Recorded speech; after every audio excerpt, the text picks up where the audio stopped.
YouTube family. आज आपण बनवणार आहोत गावरान बकऱ्याचं मटण.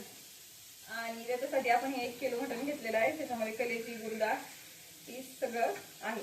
आता याच्यामध्ये हळद 2 चमचे आणि 2 चमचे मीठ टाकून हे मिक्स करून घेतलेलं आहे. आता तेल गरम करून घेऊ. 3 चमचे तेल घेतलेलं आहे आणि त्याच्यामध्ये खोबरं, लसूण, अद्रक आणि कोथिंबीरचं वाटण टाकत आहे. भाजलं त्याच्यामध्ये आपण हे सर्व टाकून द्यायचं आहे.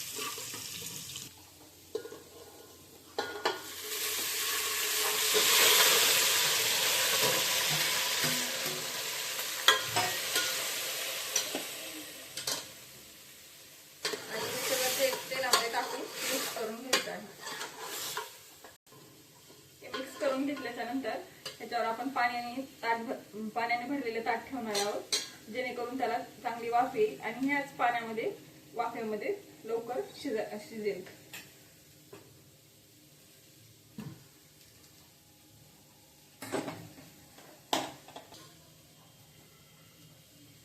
हे पाणी असं वर ठेवलं की याला 10 मिनिटांमध्ये चांगली वाफ येते आणि हे वरचं पाणी गरम झालं की त्याच्यामध्ये टाकून द्यायचं आणि ह्याला आता 1 तास कमीत कमी शिजायला लागतो.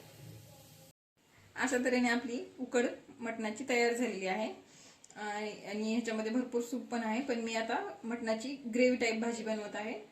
ह्याच्यासाठी कमीच सूप लागतं, तर मुलांसाठी आपण वेगळं काढून घेऊ शकतो. तर पातेले गरम करायला ठेवलेलं आहे. गरम पातेले झालेलं आहे, त्याच्यामध्ये आपण तेल टाकून घेऊया. आमच्या घरी जरा झणझणीत तरीचं लागतं, त्यामुळे मी जास्त तेल घेतलेलं आहे. आणि याच्यामध्ये आता आपण तयार केलेला मसाला टाकू. याच्यामध्ये कांदा, टोमॅटो, खोबरं हे सर्व भाजून मिक्सरवर काढलेला आहे. हा घरगुती मसाला मी तयार केलेला आहे. याच्यामध्ये ग्रेव्हीचं मटण आहे, त्याच्यामुळे मसाला जास्त लागतो. आता मला तेलामध्ये परतून घ्यायचं आहे, तेल सुटेपर्यंत.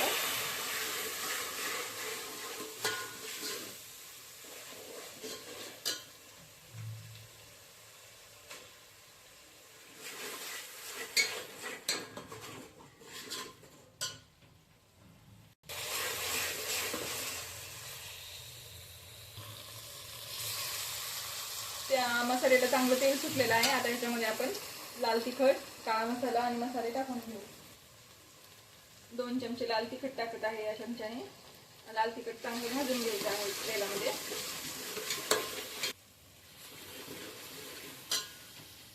याच्यामध्ये काळा तिखट मी 2 चमचे टाकत आहे.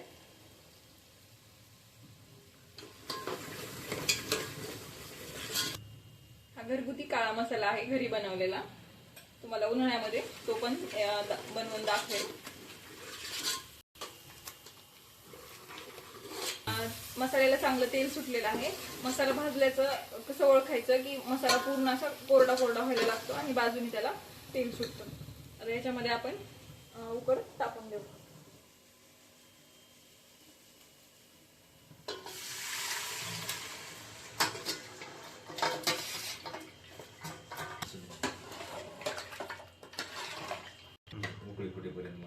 मसाल्यात टाकलेली आहे.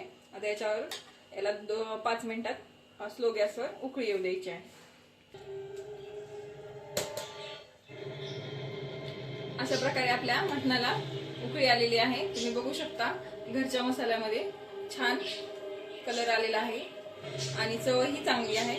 तुम्ही रेसिपी आवडल्यास आमच्या चॅनलला नंदिनी किचन फूडला लाईक अँड सबस्क्राईब करायला विसरू नका.